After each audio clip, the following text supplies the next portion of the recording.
مفتی صاحب کہتے ہیں میرا سراپا وجود لرز گیا میرے اللہ. تو میں نے حضرت سے کہا حضرت دسترخوان اٹھانا بھی کوئی فن ہے؟ فرمایا ہاں یہ بھی ایک فن ہے.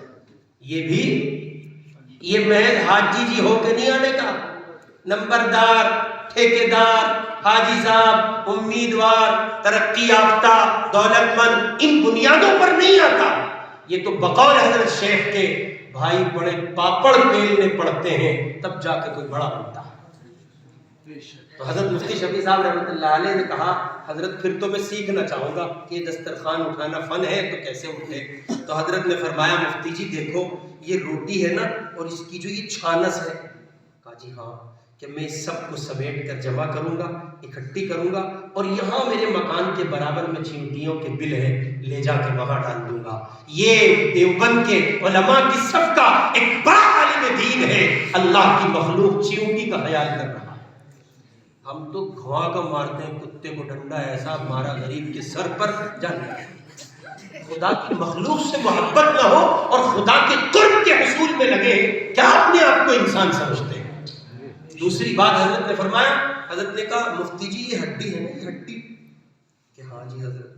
کہ انہیں لے جا کے میں فلاں یہاں پڑوس میں ہمارے چند کتے ہیں وہاں ڈال دیتا ہوں ان کی غذا بچ جاتی ہے. آم بھی آم ہمارے یہاں مظفر نگری سہارنپوری زبان میں آمبی کی گٹھلی تھی. حضرت نے فرمایا یہ عیدگاہ ہے نا عیدگاہ. کہا جی ہاں حضرت. انہیں لے جا کے وہاں ڈال دیتا ہوں بچوں کا کھلونا ہو جاتا ہے. کیا نظر تھی قسم خدا کی. ان حضرات کی بصیرت کو سلام. اب تو نہیں ہے، اب تو بچے موبائل سے کھیلتے ہیں. ایک دور وہ تھا آپ سے 30-40 سال پہلے آپ جائیں گے 30 سال قبل چلے رہیے تو یہ آمبی کی گٹھلی جو ہے بچوں کے لیے کھلونا ہوتی تھی. یہی مولانا اصغر صاحب دیوبندی رحمت اللہ علیہ، مفتی شفیع صاحب رحمت اللہ علیہ ان کے مکان پہ تشریف لے گئے. ان کے ساتھ ایک جگہ گئے تو کچھ دیر پہلے چلتے چلتے اچانک رکے. دونوں چپلیں ہاتھ میں لیں اور چپل ہاتھ میں لے کے دبے دبے پاؤں جا رہے ہیں. میاں جی اصغر صاحب بہت آہستہ. مفتی شفیع صاحب کہنے لگے جب آگے نکل گئے حضرت یہ کیا تھا؟ یہ تو پہلی بار دیکھنے کا اتفاق ہوا سمجھانے میں. فرمایا بھائی کہ چپل کیوں نکال لیے تھے؟ فرمایا بھائی یہاں ایک کردار سے مشکوک خاتون ہے. کردار سے جتنا لحاظ انہوں نے اس واقعے میں رکھا ہمیں بھی اتنا ہی لحاظ رکھنا پڑے گا. حضرت نے فرمایا کردار میں یعنی اس کا کردار ذرا اچھا نہیں ہے، کردار سے مشکوک خاتون ہے، اس کا مکان ہے. کسی زمانے میں اس پر شباب تھا، جوانی تھی، حسن تھا تو اس کے پاس اس کے گراہک آتے تھے. اب وہ بوڑھی ہو گئی، حسن ختم ہوا، جوانی ڈھل گئی، کوئی نہیں آتا. اللہ کی بندی ہے، انسان ہے. میں جب اس کے مکان کے پاس سے گزرتا ہوں تو چپل نکال لیتا ہوں تاکہ چپلوں کی آڑ سے اس کو یہ امید نہ لگ جائے کہ کوئی چاہنے والا آ گیا. اور اس امید کے لگنے پر جب کوئی نہیں پہنچے گا امید ٹوٹے گی، ایک انسان کا دل دکھے گا. میں اصغر حسین اکابر دیوبند کا پیروکار اس کی کوشش کرتا ہوں کہ اس کردار سے مشکوک اللہ کی بندی کا دل بھی میرے کسی عمل سے نہ دکھے. اس لیے اپنے چپل اتار کے ننگے پاؤں دبے قدموں سے چلتا. یہاں تو غیبت، چغلی، بہتان، عیاری، مکاری، ماں باپ کے ساتھ زیادتی، علماء کی توہین، ان کی پگڑی اچھالنا، کس کو چھوڑیے اور کس کو بیان کیجیے. گناہوں کی ایک طویل فہرست ہے. پھر یہ مسلمانوں کا مجمع شکوہ کرتا ہے جی حضرت پہلے جیسے حالات نہیں رہے، پہلے جیسے آپ بھی نہیں ہیں، آپ بدل جائیے حالات بدل جائیں.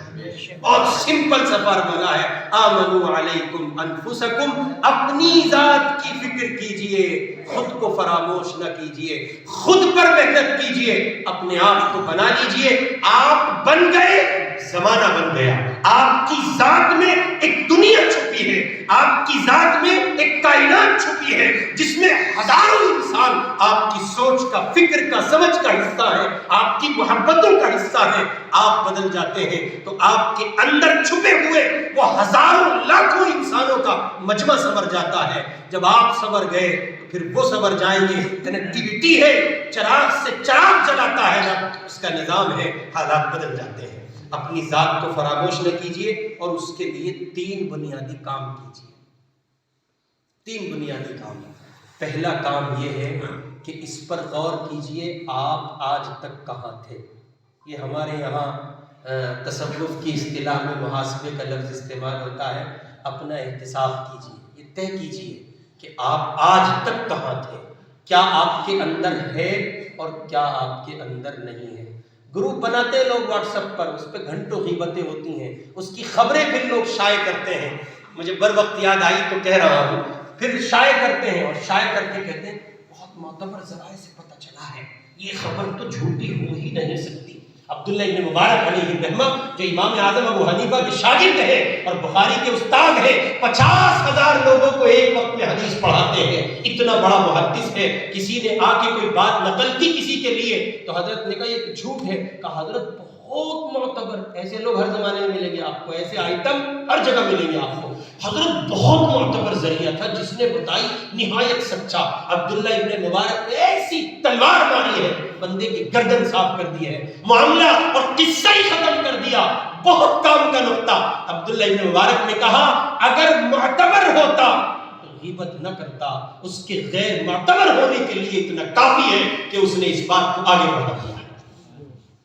اب بنے پھرتے ہیں لوگ حساب وہ، اور اس زمانے میں، ایک زمانے میں تباہی کے اسباب، میں ایک بزرگ کی خدمت میں تھا، وہ بات چل پڑی ان کی زبان سے نکلنے والے ملفوظات میں، بات چل پڑی غیبت کی، غیبت کا چیپٹر چل پڑا۔ اب وہ آتے ہیں تو موتی سے بکھرتے ہیں اکابر اہل اللہ کی زبان پر، اور انہوں نے بڑے درد کے ساتھ کہا، کہنے لگے آصف میاں سمجھتے ہو، تیز بولتے ہیں بہت، حضرت قاری امیر حسن صاحب رحمۃ اللہ علیہ کے خلیفہ ہیں، اور حضرت شیخ سے بیعت رہے، فقیہ الامت سے بیعت رہے، اور میں ان کو حافظ حدیث کہتا ہوں۔ اس دور کے لحاظ سے حدیث کا بڑا ذخیرہ ان کو ازبریاد ہے، مہاراشٹر میں رہتے ہیں، ممبئی میں۔ کہنے لگے آصف میاں سمجھتے ہو اس زمانے میں تباہی کے جو اسباب ہیں، امت کی زبوں حالی، ان میں بڑا سبب کیا ہے؟ میں نے کان لگایا، میں نے کہا جی حضرت بتاؤ۔ کہنے لگے اس دور میں علماء کی غیبت عام ہے، تباہی کا ایک بڑا سبب یہ ہے، اس لیے کہ جو قوم اپنے مقتداؤں کو برا سمجھتی ہے اور ان پر سے اس کا اعتماد و اعتبار اٹھ جاتا ہے، جب قبلہ ہی بدل دیا تو نماز کہاں ہوگی؟ مسئلہ ہی ختم ہے، قصہ تمام ہے۔ اس لیے عرض کر رہا ہوں، پہلی بات تو یہ کہ اپنا احتساب کیجیے، رات کی تنہائی میں، تاریکی میں، تنہائی میں بیٹھیے، غور کیجیے، کسی کے لیے نہیں، اپنی ذات، اپنی قبر، اپنی حشر کے لیے بدلیے۔ سوچیے آپ کہاں ہیں، کتنا فیصد سچ ہے، کتنا فیصد جھوٹ ہے، زندگی کہاں کہاں کن کن بے راہ رویوں کا شکار ہے، کس کجرا سے آپ گزر رہے ہیں۔ آپ کا دل آپ کے لیے سب سے بڑا مفتی ہے، وہ آپ کو صاف بتا دے گا کہاں کیا غلط ہو رہا ہے اور کیا صحیح ہو رہا ہے۔ احتساب کیجئے، محاسبہ کیجئے، روز کیجئے۔ اور دوسرا کرنے کا بنیادی کام یہ ہے، جس تحریک کا آپ حصہ ہو، جو کام آپ لے کر کے اٹھیں، اسے پہلے اپنی ذات میں چیک کیجئے۔ نماز کی دعوت دے رہے ہیں، اللہ سے ہونے کو بول رہے ہیں، اللہ ہی کرتا ہے کہہ رہے ہیں، اللہ کرنے والا ہے کہہ رہے ہیں، تو پھر یہ طے کرنا ہوگا کہ آپ اس یقین کے پیمانے پر کہاں کھڑے ہیں۔ اگر آپ کا یقین ڈھلمل ہے تو پھر سارے مسائل ختم ہو۔ اور تیسری بنیادی بات جو حضرت اقدس تھانوی رحمۃ اللہ علیہ سے اس زمانے میں کسی نے پوچھی کہ حضرت حالات بد سے بدتر ہوئے چلے جاتے ہیں، امت کے کرنے کا کوئی کام بتا دیجئے، تو حضرت نے کہا تھا 42 میں تھانوی کا انتقال ہے، اس سے 2-4 سال پہلے ہی کہی گئی ہوگی یہ بات۔ اگر 42 میں بھی مان لیں کہ صاحب انتقال سے کچھ وقت پہلے کہی گئی، تو سیدھے سیدھے 8 وہ لگاؤ، 50 58 اور 22 یہ کتنے ہو گئے؟ 80 کو پہنچ رہی گاڑی ہے۔ اتنے زمانے پہلے تھانوی کہہ گئے کہ میں اس دور میں اہل اللہ کی صحبت کو فرض عین سمجھتا ہوں۔ سب چکرا جاتا ہے، میرے اللہ 80 سال پہلے اتنا بصیرت والا انسان، جس کے لیے حضرت مدنی نے ایک موقع پہ کہا، علماء شاید میرا اشارہ سمجھ جائیں اور سمجھ ہی جائیں گے یقیناً، حضرت مدنی نے 56 میں کہا تھا، بھائیو کاش ہم نے اعلیٰ حضرت، یہی جملے نقل کیے ڈاکٹر عبد الرحمن بظاہری نے، کاش ہم نے اعلیٰ حضرت تھانوی کی مان لی ہوتی، وہ 30 سال آگے کا دیکھ رہے تھے۔ اتنا بڑا آدمی جس کے لیے شیخ الاسلام والمسلمین حضرت مدنی جیسا انسان یہ بات کہہ جائے، وہ اس زمانے میں یہ بات کہہ رہا ہے، 80 میں تھانوی یہ کہہ گئے ہیں، آج اس کی کتنی ضرورت ہوگی آپ خود فیصلہ کر لیجیے۔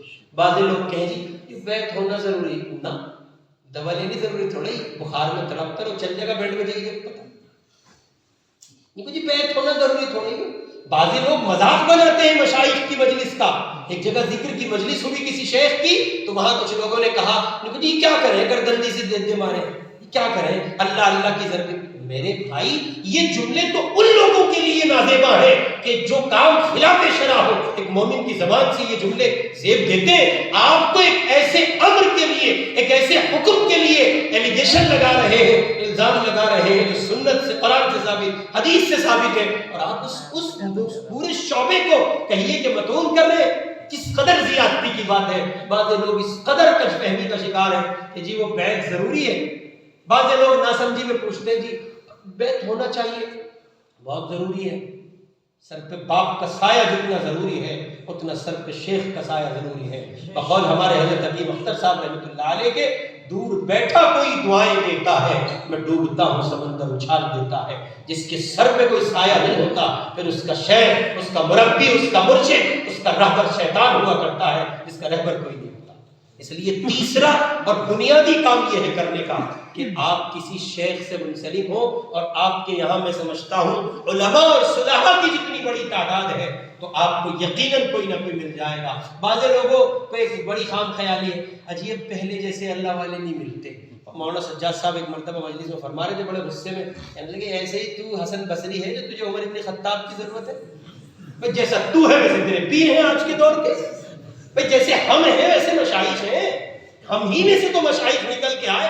صاحب کو جنید بغدادی چاہیے تو آپ ان کے زمانے کے شبلی ہو جاؤ، پھر آپ کو جنید بغدادی ملیں گے اور ان کے معاصر ملیں گے اور ان کے اساتذہ ملیں گے۔ آپ جیسے ہوں گے ویسے آپ کے رہبر ہوں گے۔ میرے بھائی یہ بکھری ہوئی غیر مرتب سی باتیں میں نے آپ کی خدمت میں رکھی ہیں۔ اصلاح معاشرہ کا نظام آپ لے کے چلے ہیں، مہینے دو مہینے میں تحریک زندہ کرتے ہیں، ایک پروگرام رکھتے ہیں، اس پر آپ کی عظمتوں کو سلام، انتہائی مبارک مبارک بہت مبارک کام ہے، مگر یاد رکھیے خود کو فراموش نہ کیجیے، اپنا احتساب کرتے رہیے۔ وہ چیزیں جو بتائی جائیں، کہی جائیں، سنائی جائیں، اپنے وجود پر نافذ کرتے ہوئے اللہ کے بندوں تک پہنچائیے۔ کسی شیخ، مربی اور مرشد کی سرپرستی میں ان کے زیر سایہ رہ کر اپنے شب و روز کو آگے بڑھائیے، پروان چڑھائیے، پھر دیکھیے خود آپ اپنی ذات میں محسوس کریں گے کہ ہاں میرے اپنے اندر بھی کوئی انسان ہے جو انسانیت نوازی کے لیے جیتا ہے۔ اللہ رب العزت والجلال مجھے اور آپ کو عمل کی توفیق نصیب فرمائے۔ وآخر دعوانا ان الحمد للہ۔